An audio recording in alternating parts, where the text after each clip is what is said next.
আমি বড্ড বেশি ক্লান্ত হয়ে পড়েছি, বড্ড বেশি ক্লান্ত। আম আসলে জীবনের সাথে নাকি নিজের সাথে আ আসলে যুদ্ধ করছি একটা মনের সাথে।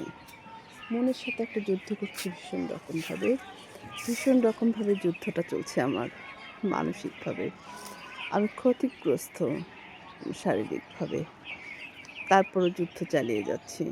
যুদ্ধটা জানি না পরাজয় সব মিলিয়েই তো জীবন, তাই না? হয়তো জয়ী হব কিংবা পরাজিত সৈনিক হিসেবে ফিরবো। আ তারপরেও বলবো যুদ্ধটা নিজের সঙ্গে, আম যুদ্ধটা রক্তের সঙ্গে। ঠিক আছে? তাই সবাইকে বলবো ভালোবাসুন পরিবারের সবাইকে। আগলে রাখুন পরিবারের প্রত্যেকটি মানুষকে। আর রক্তকে ছিন্ন করতে যাবেন না। রক্তকে কেটে ফেলতে যাবেন না, তাই না? রক্তের বাঁধনগুলোকে মুছে দিতে যাবেন না। দিন শেষে রক্ত কিন্তু আপনারই। সবার জন্য অনেক, অনেক ভালোবাসা। ভালো থাকবেন, সুন্দর থাকবেন, সুস্থ থাকবেন। এটাই কামনা।